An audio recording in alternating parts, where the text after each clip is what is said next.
અરે મને ડ્રેસ અરે હા ભાઈ, હું તને કહું છું ને, મારી ઘરે એટલી સારી છે ને કે હું તને શું કહું. એ આજકાલની બીજી બધી પત્નીઓની જેમ ડિમાન્ડિંગ નથી કે બે બે દિવસે નવા કપડાં જોઈએ, કે આજે મને 5,000નો ડ્રેસ અપાવી દો, આજે મને 10,000નો ડ્રેસ અપાવી દો. ના, એ બિલકુલ ડિમાન્ડિંગ નથી.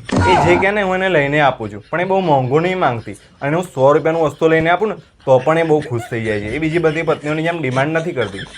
હા જ્યોતિ, તું શું કહેતી હતી? કઈ નહીં, ચા બની ગઈ છે, આવી જાઓ પીવા. અરે હા ભાઈ જ્યોતિ, એ ચા બનાવી છે, હું પી લઉં. સારું, મૂકું, by. A few moments later. આજ સુધીનો રેકોર્ડ છે કે મેં કશું માંગ્યું હોય મારા પતિ મને ના લઈ આપ્યું હોય. તો શું વર્લ્ડના બેસ્ટ પતિમાં આવે છે મારા પતિદેવ. તું ઊભી રહે, હું તને હમણાં જ લાઈવ પ્રૂફ બતાવું. પતિદેવ, આ સાડી મને ગમે છે, 10,000ની છે, લઈ લઉં હું? હા, તારા પર આ કલર બી સારો લાગશે નહીં? જોયું ને, હું કહેતી હતી ને મારા પતિ વર્લ્ડના બેસ્ટ પતિ છે.